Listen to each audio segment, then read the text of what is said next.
Guys, welcome back to my channel. Wife Luna here. Today, we're continuing playing Best Friends Forever. We're on week 4. Um, I love this game so far. It's so relaxing, and I just want to continue. So, let's go. See. Yes. Okay, we got something in our inbox. Ooh, Woofer dating tip 1. Spend time together. When you're looking for love, it can be hard to make things stick. Sending each other memes may be one way to flirt, but when it comes to courting cuties you met on Woofer, there's no better way than spending quality time face to face. So go on, get out there and engage in as many encounters with your would-be bae as possible. Who knows, if you say the right thing, you might even be on the fast track to Date City. The Woofer team. NB, the Date City is not a real place. Smile High Club Dental. Are your teeth in danger? My goodness. If you guys didn't know, I choose, the last time when we were talking to Felix, I choose a really sweet cake as a thing, and they were more like, how often do you go to the dentist? And now I'm getting a mail from Smile High Club Dental. Oh my goodness.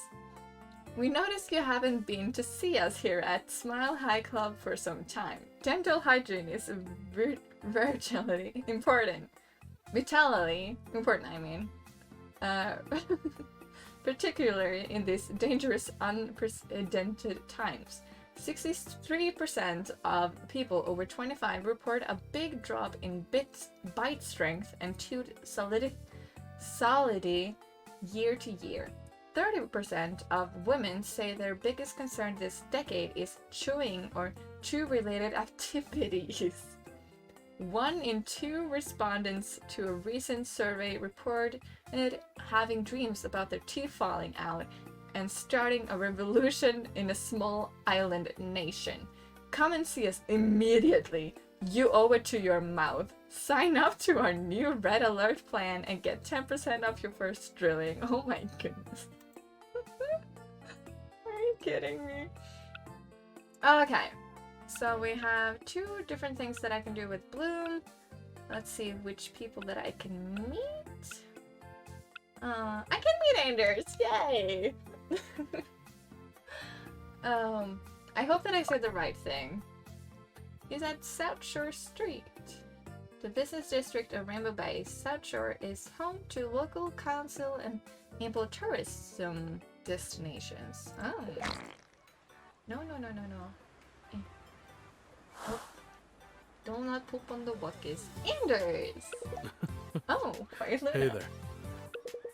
Himway and I are just on the way back to the office. You should stop by sometime. I'll keep that in mind. Actually, while I have you, I was thinking of taking Himway to do something special for his birthday. I don't suppose you have any ideas. Ooh. A birthday party, a spa day, and steak dinner. I don't think about the spa day. I don't think that makes sense. A steak dinner, maybe? It's a dog. Let's go with steak dinner. Well, I know Bloom would be happy with some fancy treats. Why not go one step further and cook up a steak? Oh. That's it! Ah! A ribeye medium rare with a peppercorn béarnaise and broccoli.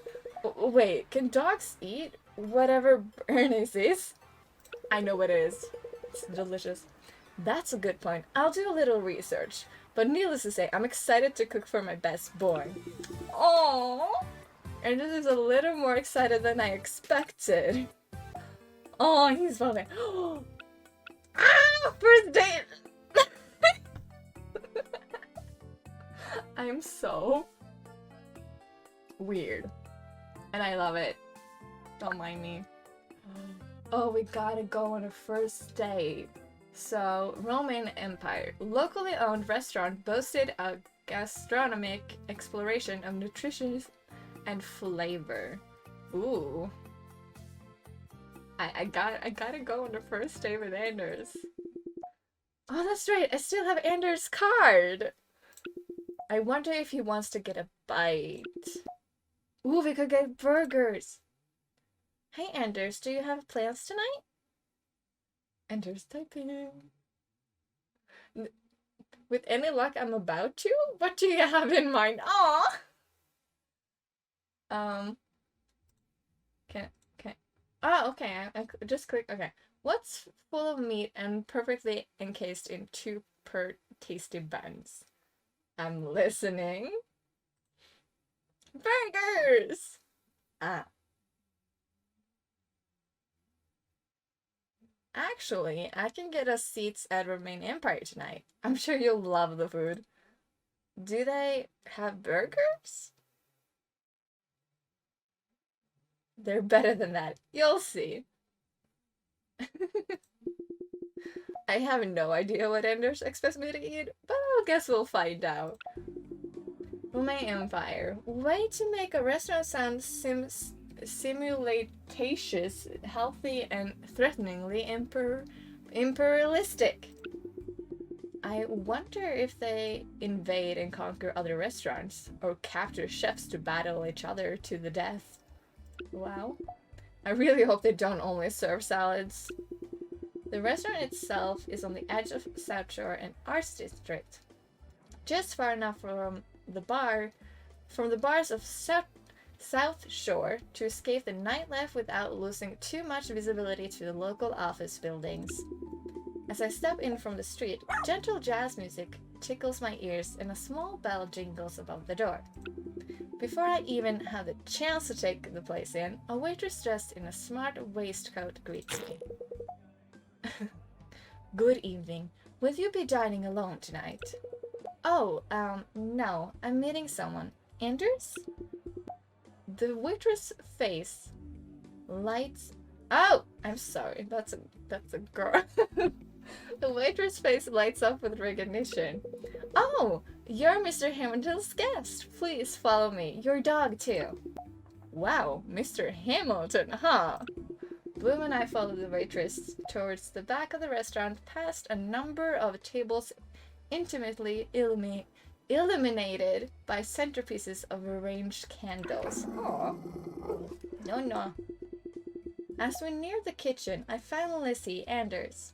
He sits at a large table with Hemingway sitting by the side of his chair and a glass of wine in his hands.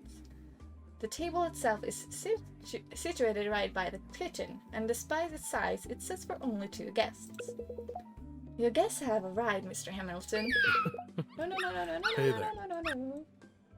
Why, Luna? I'm so glad you could make it.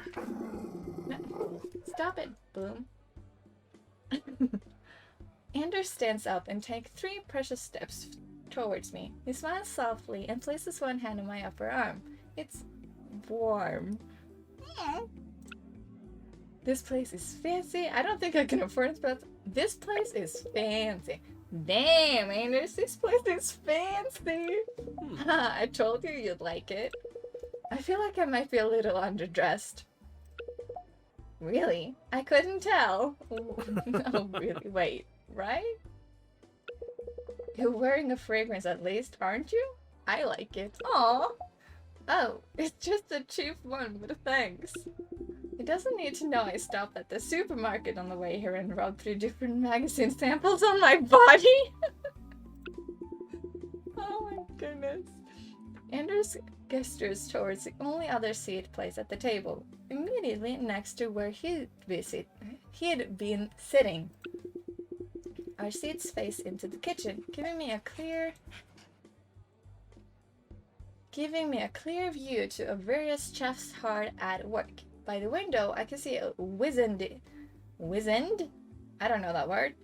Woman carefully plating a dish I wouldn't be able to begin describing as food. No, boobies. Do you know what you care to drink tonight? I recommend the wine pairings. I'll just go with that then. I can't even see a menu. The waitress nods and leaves Anders and I to ourselves. Well, and the dogs. This is the chef's table. So, throughout the night, the chef will grace us with the dishes of her choosing, and we may be so lucky as to hear a bit about the food from the chef herself. It's really the most authentic way to experience restaurant cuisine now. It's about so much more than just the process of putting food in your body. There's a story behind every piece. I don't get it? Or are there burgers? Gotta stop with the burgers. I'm not sure I follow. I'm just prattling on. No, I just don't really know about food. Well, I think it's this sort of dining as much more an experience than just eating. You aren't just giving orders, getting food and paying the market rate. There's more soul to it. Every dish we consume is much more than just the sum of its ingredients. There's a wealth of backstory both on the macro cultural scale and the personal meaning to its chef. So sitting at the chef's table is a little bit more like dining in someone's home. They cook the dishes they choose directly for you, and in doing so they share parts of their stories, lives, and homes. It's just a more intimate way to dine. I guess I never thought of it that way. I just think a lot about food. After a short moment, the waitress returns with a near empty glass of an almost clear liquid and 2 plates of well... To start tonight, we'll have a medley of herb gels with nasturtium, leaf, and a green tomato sorbet. Our wine pairing is a local dry Riesling with a bright citrus bouquet and notes of mild spice. Enjoy your meal! As a waitress, that explaining thing is a thing. I have no idea what this is. Shut up! How do I even start to eat this? You're already overthinking it. Eat it however you like to. Everything on the plate is edible. Even this leaf? Of course, it's nasturtium. I don't think I'm saying that right. It should be crisp and slightly peppery. Alright. Okay, that's pretty nice. Now try the nasturtium with some sorbet and one of the herb gels. Whoa! Haha, is that a good sound? It tastes like spring! I'll take that as a yes. It only takes me a minute to clear my plate of the few dollops of gel and sorbet. I finish it off with one swig of wine, enough to drain the mostly dry glass. To my side, Anders gently pokes around the plate with his knife, occasionally bringing it to his mouth to taste each element. There's a tenderness to the way he moves, as if each microscopic movement is done with full consideration. I catch myself staring a little as the corners of his mouth curl up around the tip of his knife.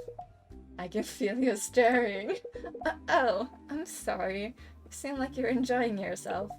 I always do. You should try your wine if you haven't already. Sure. Drank it all in one gulp, huh? Maybe? Next go I'll show you how to taste wine if you like. You mean besides drinking it? Precisely. Anders turns his plate, and before long, the waitress returns with an assistant to clear our dishes while he places more down in front of us.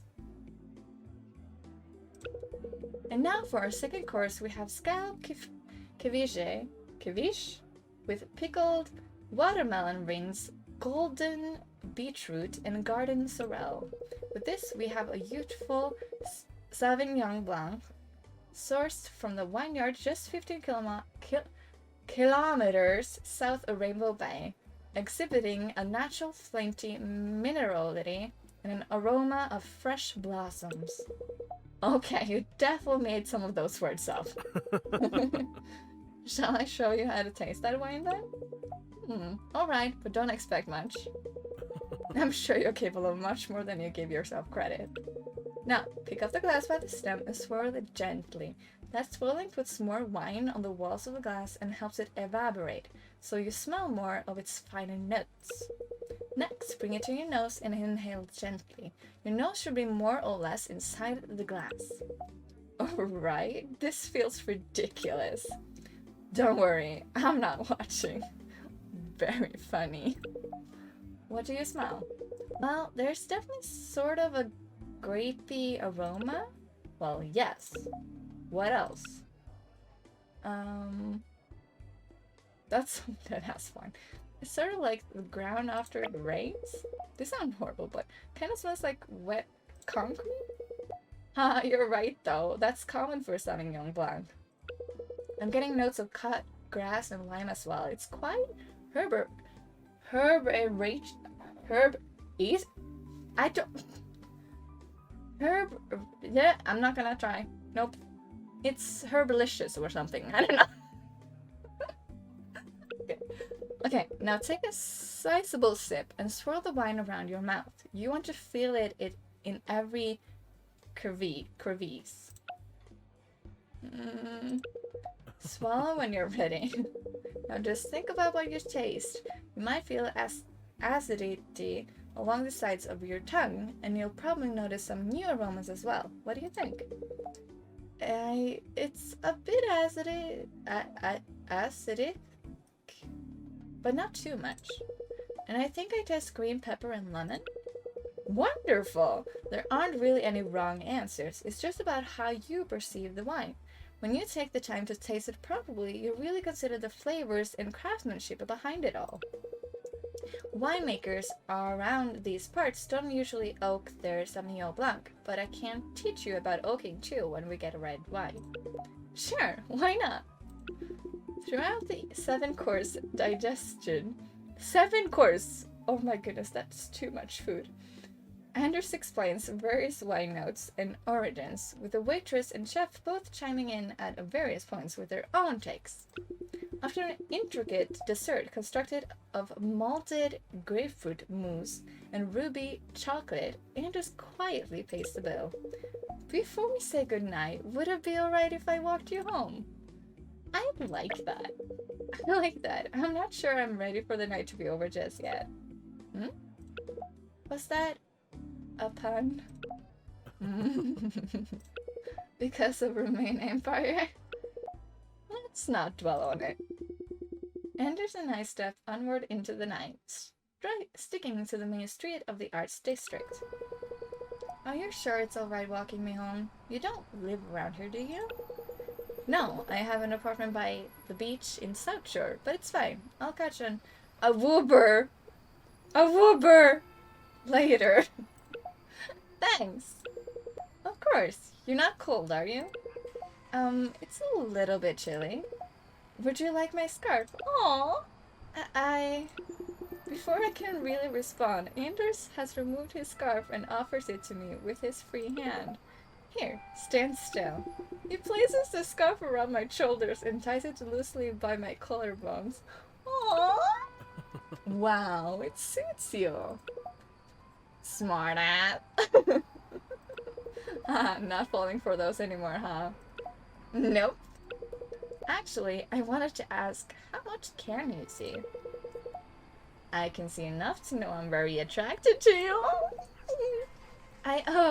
Oh, so does that mean I can do much the same things as anyone else?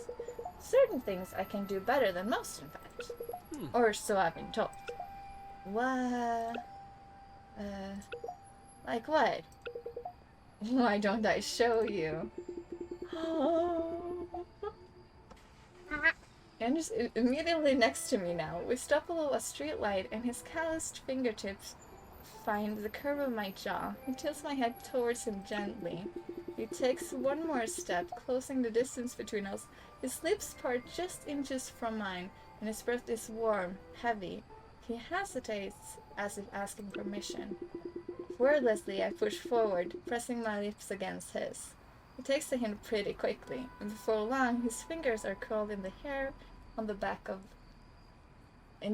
my head, I guess it's supposed to say, while mine fall to the small of his back. My eyes are closed, but I can feel him smiling softly into the kiss. Is something funny? Anders chuckles softly, throwing his face against my cheek before twisting his voice to mimic my own. There's a definitely sort of a grapey aroma. What?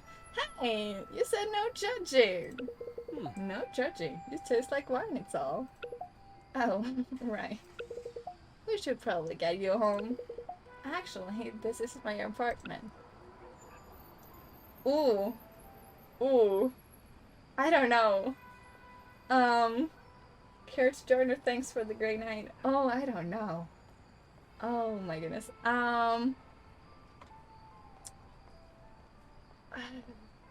Care to join?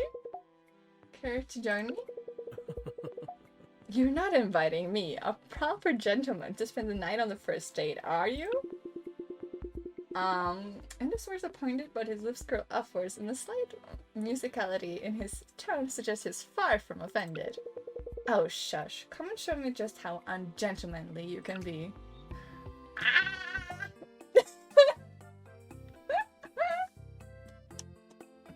My goodness. I am not prepared for this. Okay, let's go. Let's go with some Bloom time. Personal time. Let's go with Smart. Yes, please. We stopped by the vet clinic on the way home and found they had the new treat dispenser published by Obelisk. After seeing Bloom solve countless puzzles to earn her treats, you know I had to bring one home. Okay. Let's see. What should we do this time? Let's do a little bit of all of it, I guess. Let's do this one. Let's get this one.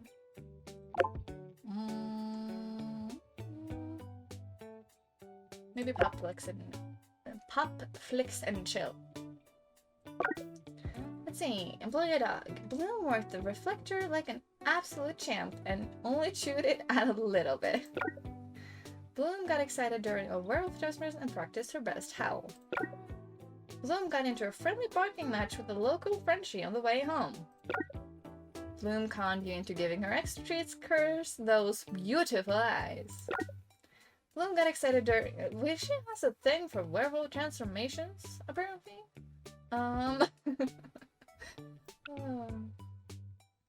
Yay. Let's see. Run. Next. Oh, you are hungry. Let's go with this one.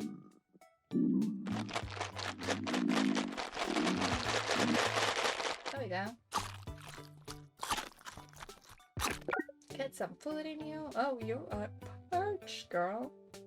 Let's see. Water.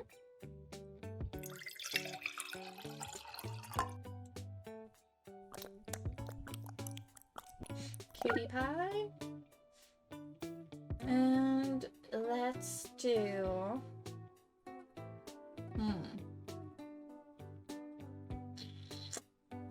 Let's do... Need more food, so let's do a tuber. Hey, there we go. Snoozing in progress. Next time will be week 5. So guys, that's gonna be for this episode. I'm gonna call it episodes. For this part, I don't know what you guys would... What makes more sense, but I am so weird. I know this is a game, but I get so excited for being on a date with Anders. Like, he's adorable. But anyways, I hope you guys like this video. And I'll see you guys next time. Bye bye.